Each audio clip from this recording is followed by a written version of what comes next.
ఆత్మ సంయమ యోగము 6వ అధ్యాయము 26వ శ్లోకము. యతో యతో నిశ్చరతి మనశ్చంచలమస్థిరం తస్తతో నియమ్యైతదాత్మన్యేవ వశన్నయేత్.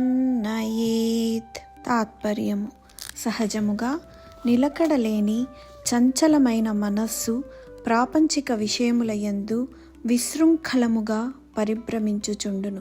అట్టి మనస్సును ఆయా విషయముల నుండి మరల్చి దానిని పరమాత్మ యందే స్థిరముగా నిల్పవలెను. వివరణ: చంచలమైన అస్థిరమైన మనస్సు ఎప్పుడు ఎక్కడ సంచరించినా దానిని తిరిగి తీసుకురావాలి. నిరంతరం భగవంతునిపై దృష్టి పెట్టాలి. చంచలమైన మనస్సు శబ్దాలు, దృశ్యాలు మరియు బాహ్య సుఖాల ప్రపంచంలో తిరుగుతుంది. దానిని నిగ్రహించి పరమాత్మ వద్దకు చేర్చాలి.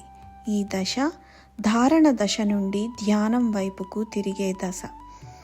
యతో యతో నిశ్చరతి, మనస్సు ఎప్పుడు ఎక్కడ సంచరించినా మనశ్చంచలనం అస్థిరం.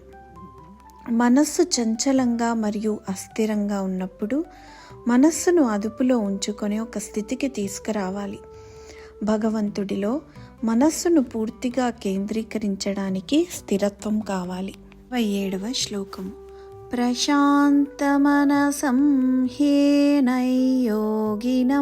సుఖముత్తమం ఉపైతి శాంతరజసం బ్రహ్మభూతమల్మషం. తాత్పర్యం: ప్రశాంతమైన మనస్సు కలవాడును, పాపరహితుడును, రజోగుణము శాంతమైన వాడును, అనగా ప్రాపంచిక కార్యముల యందు ఆసక్తి తొలగిన వాడును, సచ్చిదానంద ఘన పరమాత్మ యందు ఏకీభావమును పొందిన వాడును అగు యోగి బ్రహ్మానందమును పొందును. వివరణ: మనస్సు ప్రశాంతంగా ఉంచుకొని వాంఛలను నిగ్రహించి అన్నింటిలో భగవంతుని చూసే యోగికి గొప్ప పరమానందం కలుగుతుంది. నిజమైన పరమానందాన్ని అనుసరించాలి. పవిత్ర గంగా నదిలో స్నానం చేయడం వల్ల సమస్త పాపాలు తొలగిపోతాయని నమ్ముతారు. ఇది చాలా నిజం.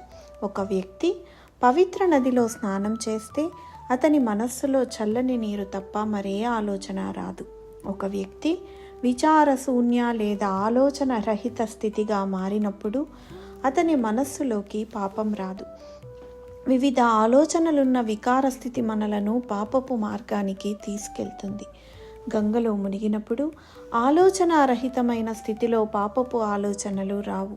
నది ఒడ్డుకు తిరిగి వచ్చిన తర్వాత మనస్సు విచారంతో నిండిన జీవస్థితికి తిరిగి వస్తుంది. మనస్సు పూర్తిగా ఆలోచనల నుండి విముక్తి పొంది విచారశూన్యంగా మారే యోగ దశలో యోగి మనస్సు ప్రశాంతంగా మారుతుంది.